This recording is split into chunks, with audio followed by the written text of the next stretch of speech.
ساتھی ہو، دعا ہے خالق و مالک ارض و سما، پروردگار عالم، بندہ نچیز حقیر فقیر کو اس کے تحت حق بولنے، حق سمجھنے، حق پر عمل پیرا ہونے کی توفیق نصیب فرمائے۔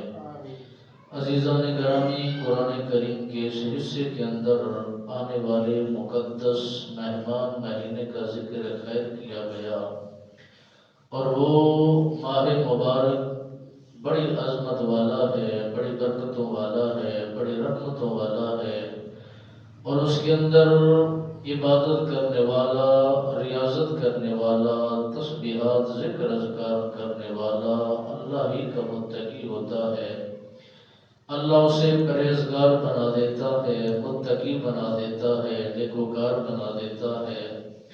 اگر وہ نفل ادا کرے تو اس کو ثواب فرض کا ملتا ہے، اگر ایک فرض ادا کرے تو اسے 70 فرضوں کا اجر عطا کر دیا جاتا ہے۔ میرے آقا و مولا صلی اللہ علیہ وبارک وسلم سرکار کا یہ مزاج مبارک تھا۔ شعبان المعظم کے آخری حصوں میں اپنے صحابہ کو اکٹھا کر کے فرمایا کرتے تھے، اے میرے صحابہ، اپنی مصروفیات کو چھوڑ کر کے اس آنے والے مقدس مہمان مہینے کا بخوبی احترام کرنا ہے، استقبال کرنا ہے، خوب ہی عبادت کرنی ہے، ریاضت کرنی ہے، اللہ کے ساتھ تجارت مکمل طور پر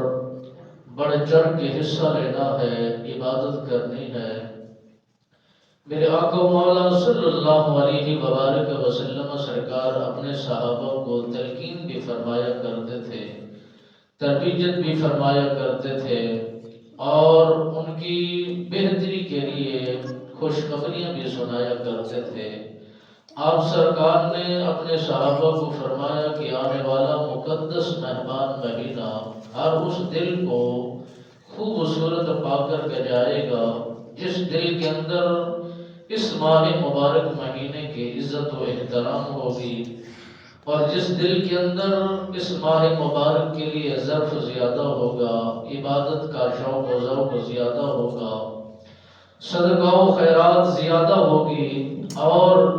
استقبال رمضان المبارک کا خوب ہی استقبال کرے گا، وہ دل بہت احترام کے ساتھ اور بڑا مبارکباد کہلوائے گا۔ اس انسان کا نام 14ویں کے چاند کی طرح عیاں رہے گا، اور جو دعا مانگے گا تو مالک ارض و سما اس کی ضرور بالضرور دعائیں کو قبول فرمائے گا، اور نبی رحمت